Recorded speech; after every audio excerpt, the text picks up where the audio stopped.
uyingizdan turib sudga ariza jo'natishni hamda pullaringizni tejagan holda advokatning ishtirokisiz sudga da'vo ariza tayyorlash mumkinligi haqida bilarmidingiz? Layk bosib obuna bo'lib qo'ying. Hozir men sizlarga o'rgataman.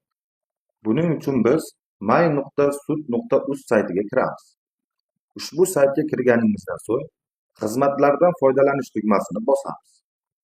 So'ngra saytga kirgandan so'ng murojaatlar bo'limini bosamiz. Shundan so'ng biz kabinet.sud.uz saytiga to'g'ridan-to'g'ri o'tib ketamiz va OneID login parollarni yozib, ushbu sayt orqali kerakli joylarni to'ldiramiz va hujjatlarni ilova qilgan holda jo'natishimiz mumkin.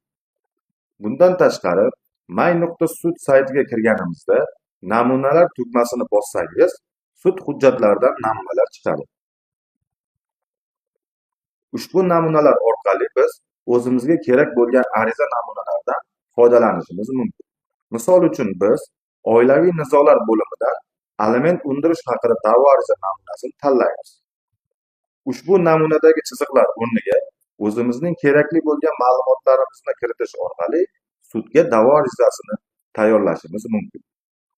Bundan tashqari, ushbu saytimiz orqali davlat bojini hisoblash kalkulyatori, sud yakuni bo'yicha chiqarilgan qarorlarni, elektron to'lov tizimini, sud majlisi bo'layotgan vaqt jadvali, elektron qabul, ma'lumotlar, sudlarni onlayn kuzatish, videokonferensiya aloqa shaklida sudda ishtirok etish, sud xabarnomasini olish, Telegram orqali murojaat yo'llash, apostil qo'yish, sud qarorlarini onlayn olish imkoniyatlari mavjud.